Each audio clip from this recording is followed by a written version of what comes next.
Merci. Bonjour à tous et merci pour votre présence. Merci aussi à Arnaud et Jean-Charles pour l'invitation à DIPOFest. Je suis rémoise et fière de l'être, donc je suis d'autant plus ravie de participer à cet événement. Je vais me présenter, je m'appelle Ségolène, rémoise donc. Depuis l'enfance, j'ai toujours été intéressée par la lettre, qu'elle soit manuscrite, donc autant vous dire que l'apprentissage de l'écriture a été un bonheur pour moi, de même que les punitions que j'ai reçues fréquemment.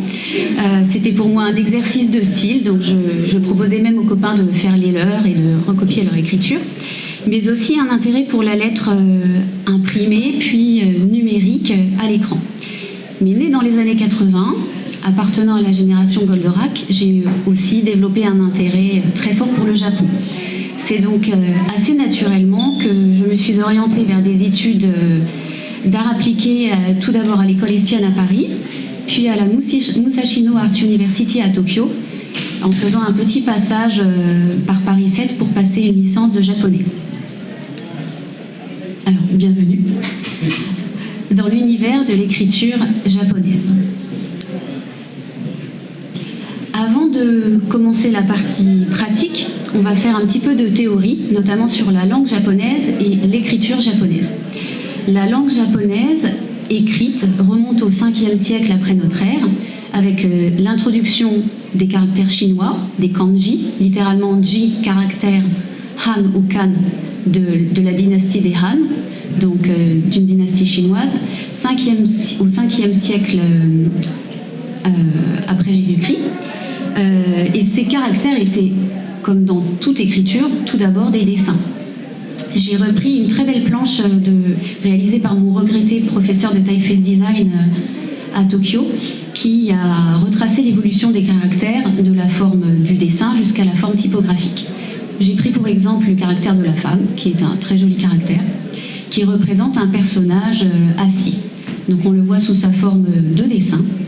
Et puis, au fil des supports et des outils, les premiers caractères trouvés en Chine étaient inscrits sur une carapace de tortue, sur des carapaces de tortue ou des os de cervidés. Et au fur et à mesure du changement des outils, des supports et aussi de la cursivité, les signes ont évolué. Donc on s'éloigne de plus en plus du dessin. On passe aussi par une étape dite des sceaux, c'est-à-dire la gravure sur sceau. Et on arrive enfin à l'écriture vraiment au pinceau, dite des scribes. Là, on commence à avoir la forme régulière du caractère. Voici d'autres évolutions du kanji de la femme.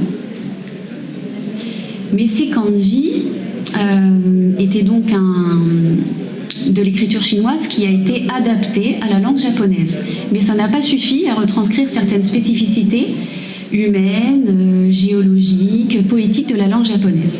Donc un peu plus tard, vers l'époque Heian, donc on est au Xe siècle à peu près, à partir de ces caractères chinois, ces kanji ont été développés deux systèmes syllabaires, c'est-à-dire que deux lettres égale une syllabe, donc c'est ce qu'on appelle un système syllabaire, qui vont vraiment être propres à la langue japonaise écrite.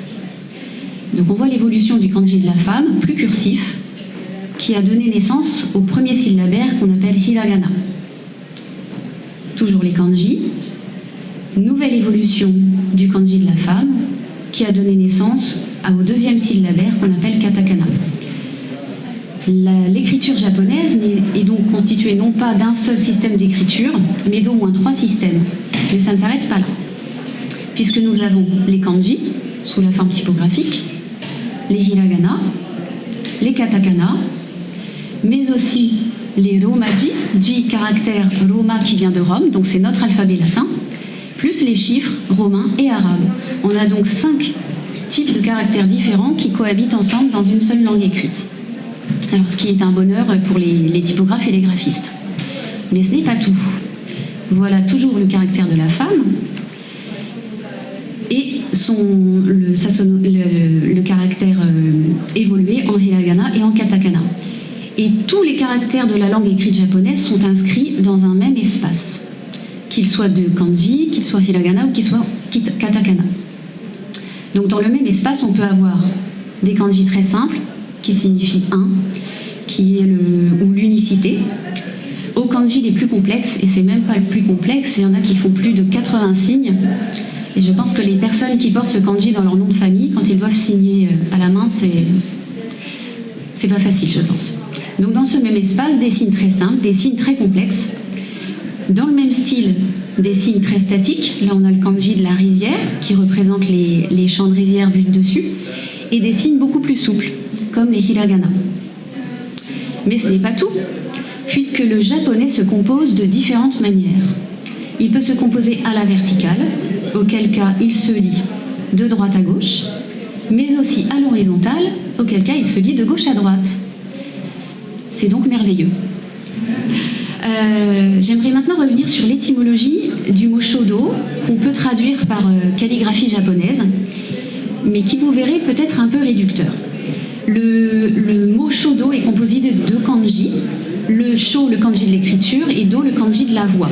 Alors c'est la voie dans le sens non seulement du chemin, mais aussi de l'engagement physique, moral, intellectuel et artistique. Shodo est donc la voie de l'écriture. Ce caractère do est très important dans d'autres disciplines de la culture japonaise, puisqu'on le retrouve dans le nom kodo, qui signifie la voie de l'encens, le nom sado, la voie du thé, ou de la cérémonie du thé, et le nom budo, qui signifie la voie du samouraï. Et ce do a cette particularité, ces disciplines ont pour particularité et pour point commun d'exiger des passages de grade. Pour ceux qui ont fait du judo, de l'aïkido, du kendo, vous savez que vous devez passer des grades sans changer de ceinture. Et bien c'est pareil, en shodo, en écriture, on passe des grades, on commence tout débutant, on passe des kyu, des dan, et généralement vers 100 ans, on peut dire qu'on est shodoka, donc calligraphe. J'aimerais vous présenter quelques œuvres de maître que j'aime beaucoup. Je ne vais pas les commenter parce que je pense que vous pouvez en profiter sans autre commentaire. Et surtout, n'ayez pas peur de les apprécier avec votre sensibilité. Comme la peinture abstraite, on n'a pas besoin de connaître le sens des choses pour en apprécier la forme. Voilà, je vous laisse découvrir. Donc là, je précise juste, c'est le poème Iroha qui présente les hiragana. Là, on a un mélange de kanji et de hiragana.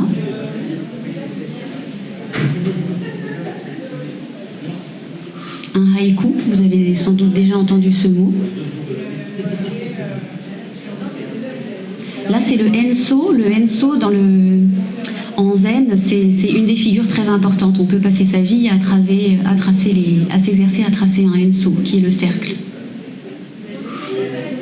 Là, c'est un binôme de calligraphes et de peintres que j'aime beaucoup, qui ont beaucoup travaillé ensemble, et il y a des œuvres où on ne sait plus vraiment, même quand on connaît la langue japonaise, ce qui relève de l'écriture et ce qui relève du dessin. Des œuvres un peu plus contemporaines.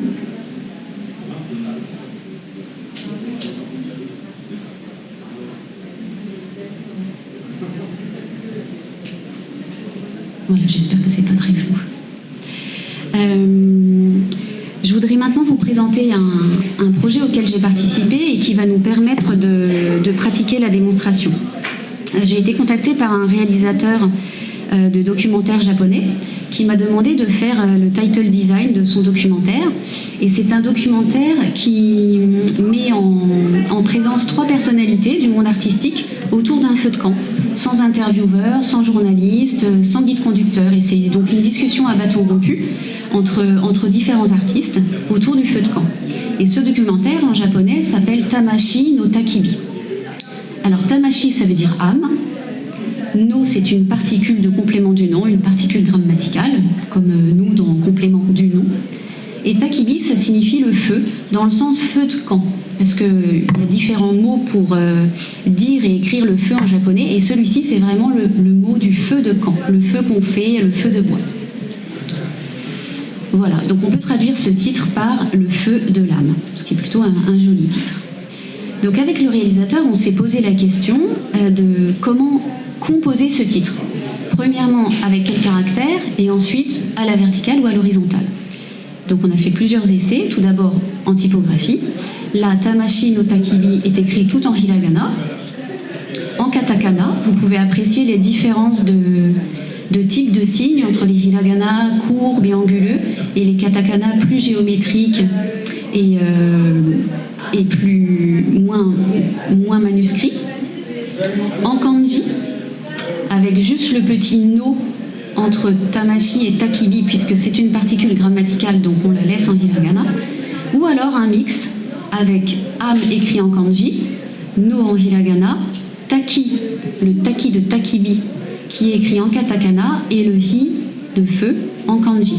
Ça nous a semblé une bonne option, puisqu'on avait le caractère très poétique de l'âme et du feu traduit en kanji, et le caractère presque phonétique, presque de l'ordre de l'onomatopée takibi, écrit en katakana, qui à la fois phonétiquement et visuellement exprimait le crépitement qu'on peut ressentir autour d'un feu de camp. Donc on a choisi cette option. Après, il a fallu déterminer si on l'écrivait à l'horizontale ou à la verticale. On a finalement choisi la verticale, déjà en termes de forme, puisque ça rappelait, ça s'intégrait mieux dans la proportion du screenshot, et ensuite en termes de fond, ça nous semblait plus pertinent de faire monter le texte de la même manière que les flammes montent vers le ciel. Alors, je vais passer maintenant à la partie plus démonstration, si je ne me trompe pas de sens. Non. Oui. Et je vais en profiter pour vous présenter les trésors des lettrés. Quand j'étais à la Musashino Art University, j'ai suivi des cours de graphic design, de typeface design, de typography design, des cours de peinture japonaise. Mais il n'y avait pas de cours à proprement parler de calligraphie, puisque la calligraphie est vraiment une discipline, un art à part, et il fallait que je l'apprenne autrement. Donc au bout de quelques mois d'acclimatation à la vie japonaise, on a décidé avec mon directeur de recherche qu'il était temps de commencer l'apprentissage de la calligraphie. Je lui ai donc demandé conseil pour trouver la structure qui pourrait m'accueillir. Et je pensais, vu mon statut d'étrangère, mon budget d'étudiant et ma qualité de grande débutante, je pensais qu'il m'orienterait vers une structure adaptée. Et bien pas du tout. Il m'a orienté vers une structure où la moyenne d'âge était à peu près de 60 ans, qui était très très chère et surtout qui était d'un niveau très élevé. Eh bien il a eu raison, parce que c'était merveilleux. Donc là-bas, j'ai découvert ce que sont les trésors des lettrés. Alors, ils sont au nombre de 4. On a déjà le papier. Alors, le papier japonais ou chinois, je ne sais pas si vous voyez, il est très très fin, puisqu'il est constitué de longues fibres végétales. Il est très fin, mais il est aussi très solide. C'est ce qui permet de l'utiliser pour créer des objets et du mobilier, notamment les parois coulissantes qu'on voit dans les intérieurs japonais. Deuxième trésor du lettré, le pinceau, dont la structure qui a toujours un manche en bambou, un embout en plastique ou en corne, et puis une touffe de poils qui peut être constituée soit de poils du même animal, soit du poil de différents animaux. La structure est un peu différente de nos pinceaux occidentaux, puisque il est constitué d'un intérieur et d'un extérieur et d'un intérieur, avec vraiment une densité et une longueur de poils différentes. Bon, je vais pas autopsier mon pinceau, mais c'est vraiment une anatomie assez particulière. Ensuite, on a le bâton d'encre. Donc c'est du noir de fumée, avec un encollage, c'est-à-dire avec un liant, qui peut être de la colle végétale ou colle animale, et même pour les bâtons les plus précieux, du musc de cervidé. Et enfin, la pierre à encre. Donc une pierre extraite de roche et taillée. Alors il en existe de différentes formes, de différents formats. Là c'est vraiment la plus commune, la plus basique. De ces 4 trésors, seule la pierre à encre est éternelle, puisque le papier on écrit dessus, il est utilisé. L'encre est broyée, elle est utilisée. Et le pinceau, malheureusement, a une durée de vie limitée. Mais le pinceau est sans doute l'élément le plus précieux et le plus nécessaire, puisqu'on peut écrire sur d'autres supports que le papier, la pierre, le bois, avec d'autres médiums, de l'eau, du café, du thé, de la sauce shoyu, du vin. Et donc on n'a pas toujours besoin d'une pierre à encre. Donc le pinceau est vraiment l'élément le plus important. À ces 4 trésors des lettrés, on peut ajouter d'autres éléments. La feutrine que vous voyez ici, qui sert à absorber à la fois l'humidité de l'encre et la pression du papier. Le poids, puisque le papier étant très fin, il s'envole vite au gré de l'encre et du mouvement. Bon là, il n'est pas très élégant, mais il est authentique, c'est mon petit sous-main de tous les jours. Ça évite de tout salir autour de soi. Des petits récipients qui permettent à la fois de diluer l'encre, d'en varier les densités. Et il y a d'autres éléments plus décoratifs ou plus poétiques aussi, mais que voilà, je n'ai pas amené là. Pour préparer l'encre, on verse un petit peu d'eau dans la partie creuse de la pierre. Donc la pierre, je ne sais pas si on voit, mais elle est composée de 3 parties. Une partie creuse, une partie en montagne, penchée, oblique, et une partie complètement plate. Donc on dispose un petit peu d'eau dans la pierre à encre. Et puis on va préparer son encre. Et pour préparer l'encre, on va venir frotter le bâton d'encre contre la pierre à encre. Je vais rapprocher la pierre du micro pour que vous entendiez un peu le son. Voilà. Et que vous puissiez peut-être voir, regardez bien, vous verrez peut-être un nuage d'encre se former. Ça dépendra un petit peu de la lumière. Donc on va frotter le bâton d'encre pour broyer les pigments et les mélanger à l'eau. On voit un petit peu le nuage d'encre qui arrive. Alors normalement, cette opération de préparation d'encre sert aussi à se préparer à l'acte d'écrire. Donc ça se pratique plutôt en silence, mais là, pour pas que ce soit trop pénible, je vais quand même commenter un peu. Et cette préparation d'encre, j'aime la rapprocher de la préparation dans d'autres disciplines. Ça pourrait être par exemple l'accordement des instruments en musique, l'échauffement du corps en danse, l'arrivée, le recueillement devant les tatamis en arts martiaux. En calligraphie latine, l'équivalent, je dirais que c'est le traçage des lignes ou la préparation de la composition sur le papier. Je ne sais pas si vous entendez un peu le bruit. Je vais vous montrer comment évolue la densité de l'encre. Alors aujourd'hui, il fait très chaud. Donc l'encre, l'eau s'évapore plus vite et l'encre sèche plus vite. Et là, on est déjà assez profond, d'un noir assez marqué, mais on doit encore préparer l'encre, si on le souhaite, parce que vous voyez que l'encre fuse très très vite. Donc elle sera difficile à travailler pour certains types d'écriture. Donc on va la préparer encore un peu.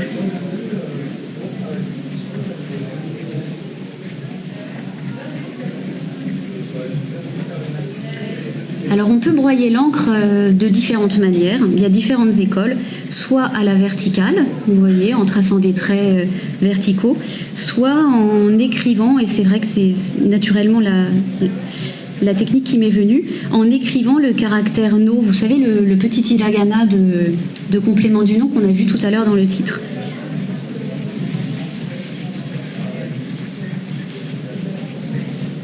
Donc on va regarder où on en est, de la densité et de la liquidité de l'encre.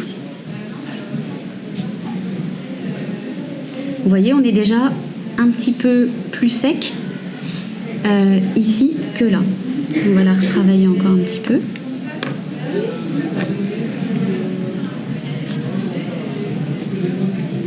Alors quand on arrivait en cours de Shodo, les élèves et les assistants du maître arrivaient en premier. Les élèves s'installent, les assistants installent le matériel du maître, préparent les photocopies des modèles. Ensuite, on prépare son encre. Le maître arrive et comme au Japon, il n'y a pas 4 saisons mais 72 micro-saisons, le maître fait et que le rythme des saisons et les plaisirs qui y sont associés sont très importants dans la vie culturelle japonaise. Le maître, enfin en tout cas le maître que j'ai eu, Odaka Sensei, une femme, faisait toujours un petit discours sur la saison en cours, la météo, les mets à déguster, les sensations. Et ensuite, elle passait à la présentation du cours. Donc la présentation des modèles qu'elle avait créés, soit des modèles qu'elle avait écrits elle-même, avec leur explication, soit la distribution de modèles historiques, puisqu'en écriture, et surtout en écriture au Japon, on peut passer des années à copier les modèles historiques, ce qui nous permet d'apprendre les tracés, les caractères et de s'exercer au matériel.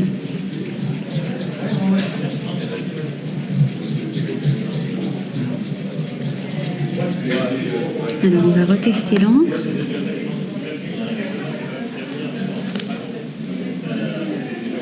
Voilà, là on commence à être bien. Je pense qu'on peut commencer à travailler. Alors c'est seulement la deuxième fois que je pratique l'exercice d'écrire en public.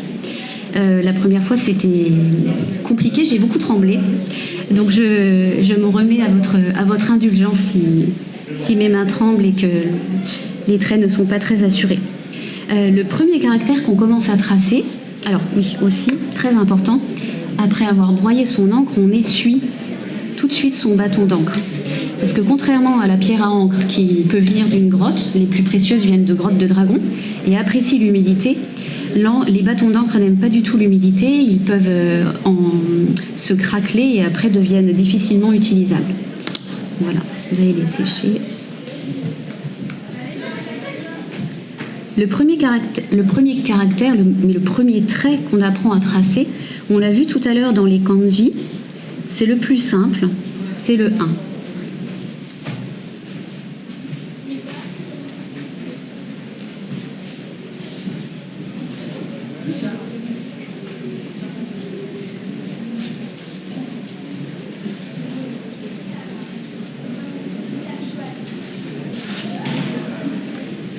Alors ce caractère, on peut le tracer pendant des jours, des semaines, des mois, voire des années. Ça prend plusieurs années pour pouvoir l'exécuter. Et en écriture, les traits en fait ne commencent pas sur le papier. Ils commencent déjà dans le cœur, ensuite dans l'espace, avant de se poursuivre sur le papier et de se finir de la même manière. Les traits suivants qu'on apprend sont le point, donc on l'a vu un petit peu ici. On a vu le trait horizontal, le trait vertical,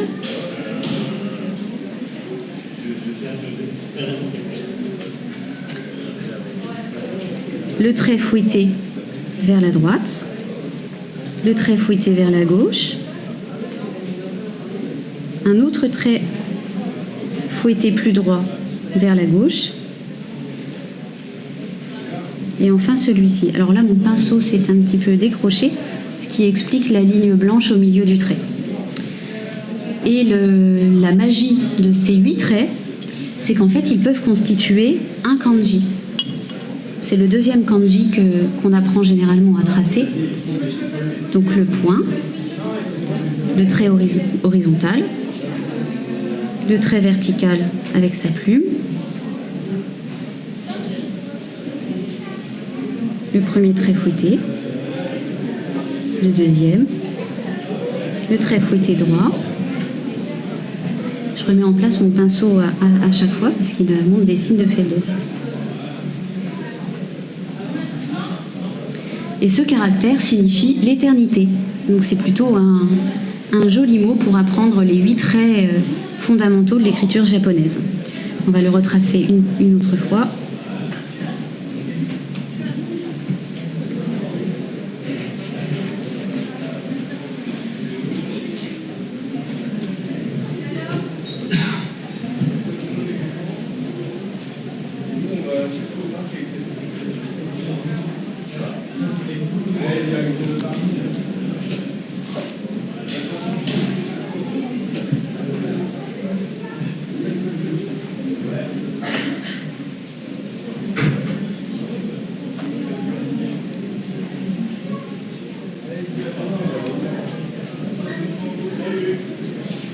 Voilà.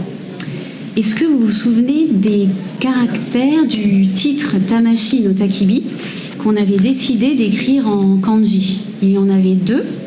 Il y avait le kanji de l'âme, Tamashi, et le kanji du feu. Nous allons voir ensemble l'évolution de ce caractère. C'est ce que nous avons fait avec le réalisateur pour choisir. On a donc choisi de composer le titre en kanji, hiragana et katakana, de le composer à la verticale et son type d'écriture. Donc je vais tracer un caractère sous la forme pictographique et vous pourrez me dire si vous reconnaissez s'il s'agit plutôt de l'âme ou du feu.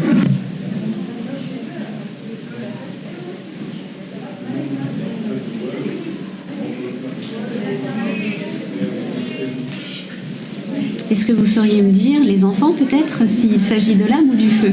Vous pouvez dire tous en même temps? Oui, exactement. Donc là, vous le voyez sous sa forme pictographique, tel qu'il était incisé sur les carapaces de tortue. Et on va voir comment il a évolué sur les os de cervidés, sur le métal, sur le papier et au gré des créations des écrivains.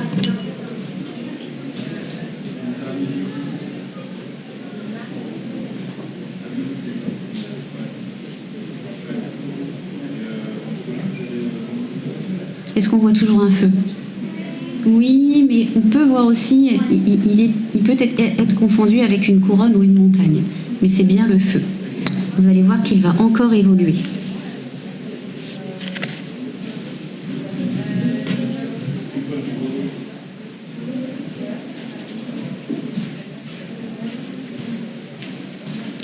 Ah. Est-ce qu'on voit toujours un feu?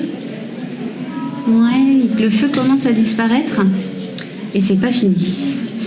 Là, on va le voir sous sa forme schématisée.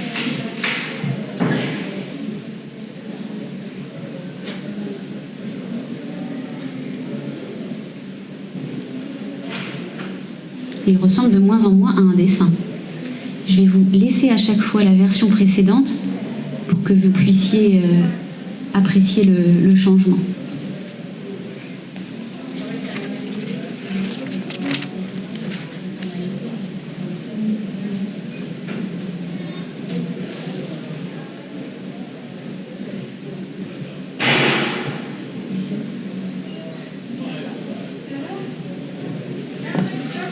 Il évolue encore.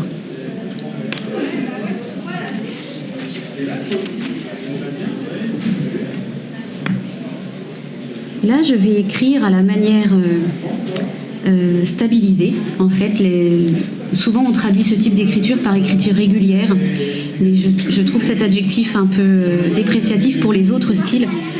Donc c'est une écriture qui a été stabilisée et qui permet d'apprendre plus facilement le tracé des kanji, notamment à l'école vers 4-5 ans.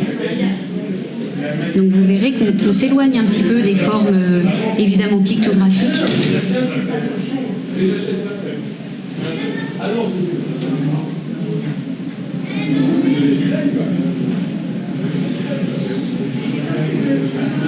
Et là, est-ce que vous vous souvenez de ce trait qu'on avait vu dans le caractère de l'éternité? Bon, il a un petit peu mangé.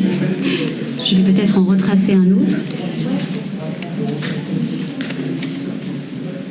Et c'est la forme la plus reconnaissable, la plus lisible du kanji du feu.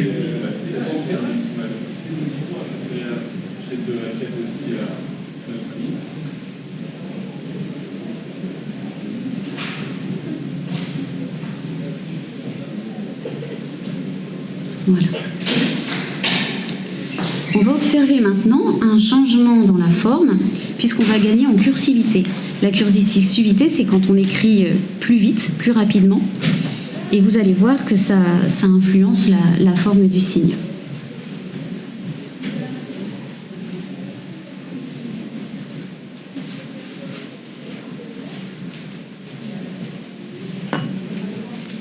Je vous remets la version précédente. Est-ce que vous voyez une évolution dans l'écriture?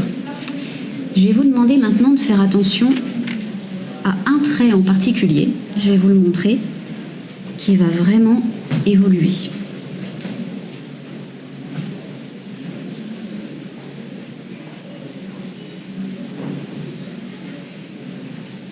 vous allez faire attention à ce trait-là. Vous voyez que là, il y a un petit angle qui est marqué et que le sens de la ligne est plutôt comme ça. Vous allez voir que ça ne va pas rester ainsi.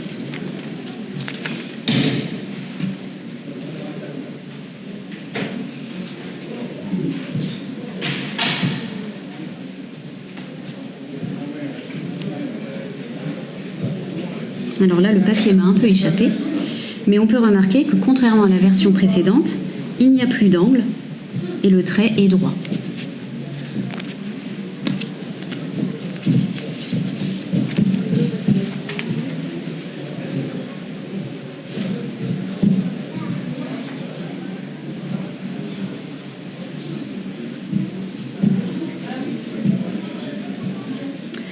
Là, il n'y a plus d'angle non plus, et le trait est plus de cette forme-là.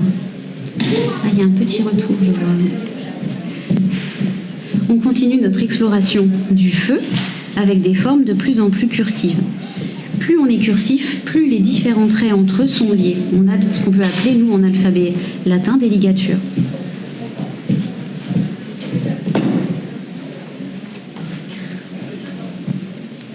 Vous voyez que les traits commencent à se lier les uns avec les autres.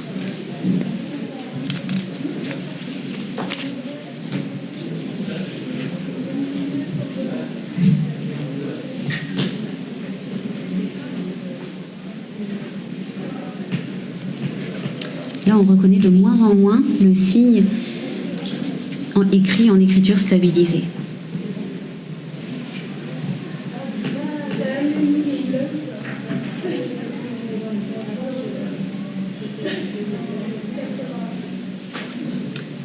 On s'éloigne du signe stabilisé, mais est-ce qu'on ne reconnaîtrait pas un peu des flammes, à votre avis?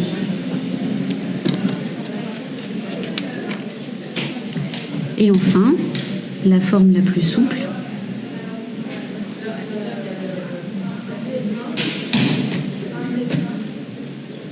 Voilà, donc on a un catalogue de signes assez varié à partir du même caractère. Vous vous souvenez, le dessin, qui ensuite a évolué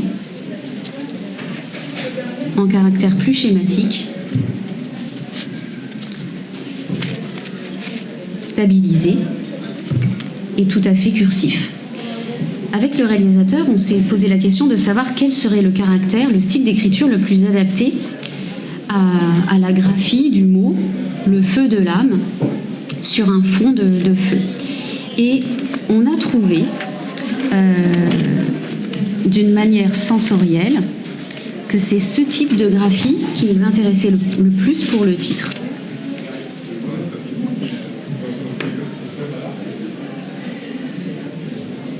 Vous le reconnaîtrez, on l'a vu tout à l'heure.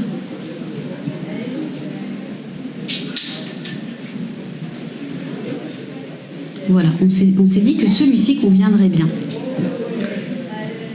Alors, on l'a fait évoluer. On l'a tracé sur différents papiers avec différents pinceaux. Je ne sais pas si vous avez vu la différence de papier. Celui-ci est plus beige et absorbe davantage l'encre, et celui-ci est plus blanc et occasionne plus de taches en fait.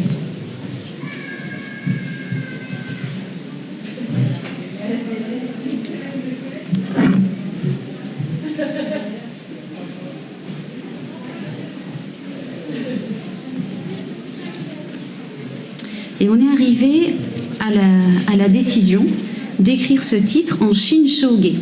Shin, ça veut dire nouveau, Shō, ça veut dire écriture, le même Shō que Shodo, et Ge, ça veut dire manière. Donc c'est un style d'écriture contemporain qui permet de créer beaucoup de contrastes entre les traits. Vous vous souvenez, la forme régulière du feu, les traits étaient plutôt d'épaisseur équivalente, de style équivalent.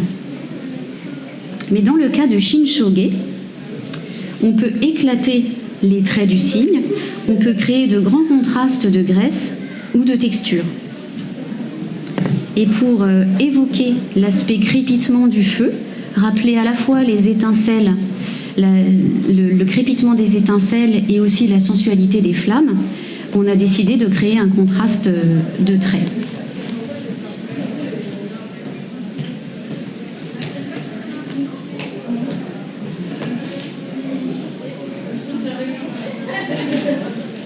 Là, mon pinceau contient beaucoup d'encre.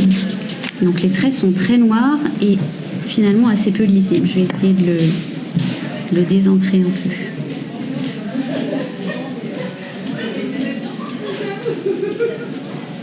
Vous voyez que le trait est devenu un point.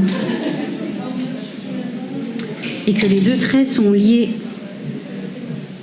non pas par les deux traits verticaux sont reliés dans l'espace, même si on ne voit pas la ligne en entier. Là, j'ai encore un peu trop d'encre, parce que ce qu'on voulait aussi, c'était un contraste entre des traits plus secs et des traits plus humides.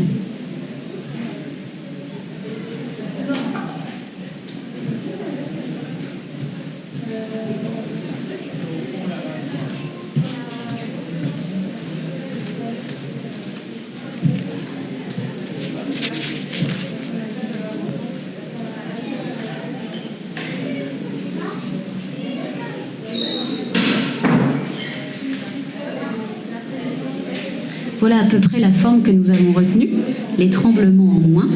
D'ailleurs, à propos des tremblements, que je vous prie d'excuser, dans mon cours de Shodo, dont la moyenne d'âge était à peu près de 60 ans, il y avait une des assistantes qui était à peu près 9e dan, donc qui avait peut-être 70 ans et qui pratiquait la calligraphie depuis à peu près ses 5 ans. Et cette dame était sans doute atteinte d'une maladie neurologique qui la faisait trembler tout le temps, des pieds à la tête. Elle tremblait, elle tremblait, elle tremblait, elle tremblait. Elle tremblait même en écrivant au crayon de papier au stylo bic, puisque c'est elle qui m'a noté les kanji que je ne comprenais pas. Elle tremblait en distribuant les feuilles. Elle tremblait également légèrement en préparant l'encre. Mais du moment où elle prenait un pinceau, elle ne tremblait plus. Plus rien ne tremblait dans son corps. Ni ses mains, ni sa tête, ni son buste, plus rien ne tremblait.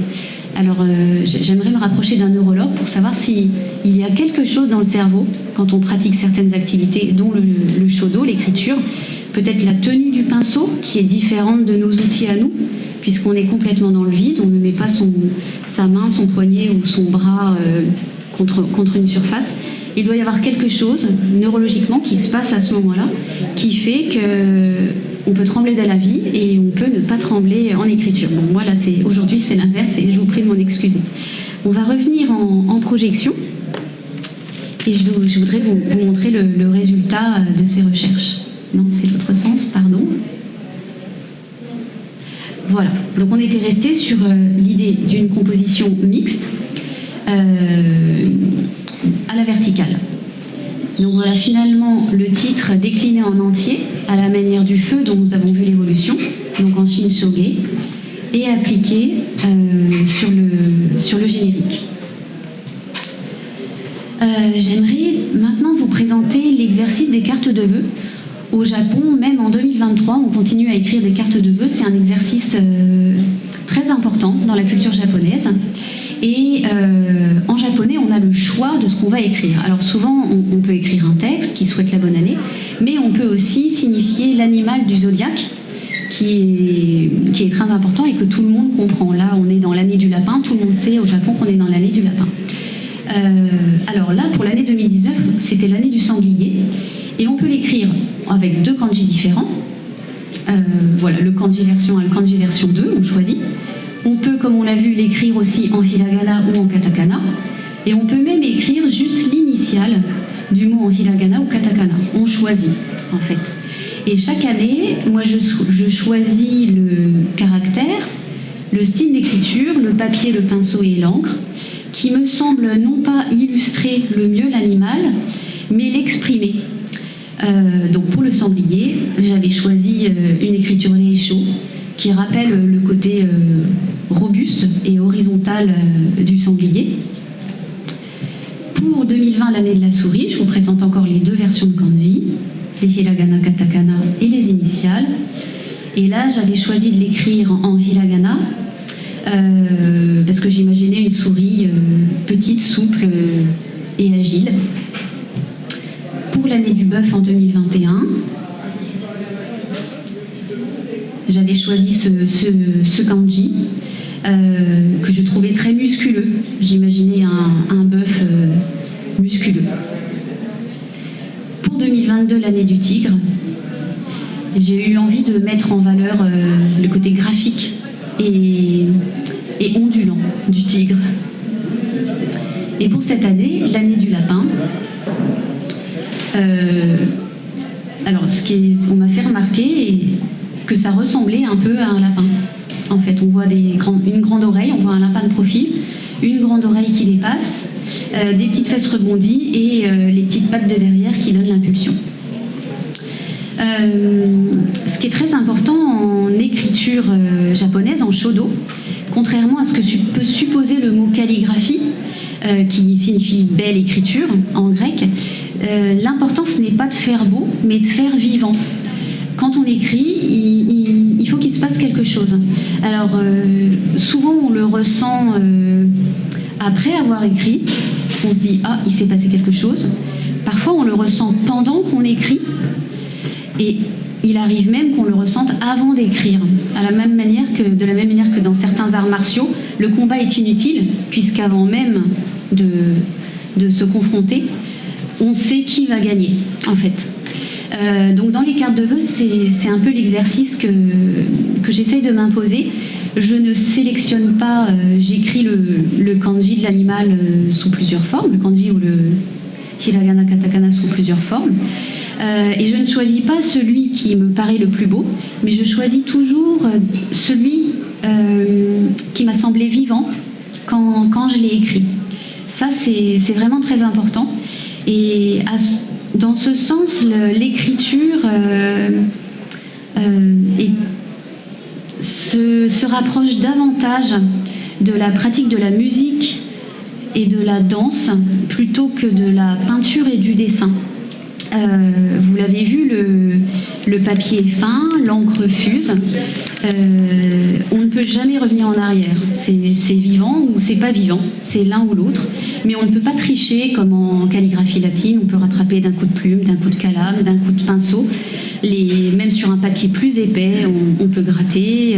Mais en écriture japonaise, c'est impossible. On ne peut pas tricher.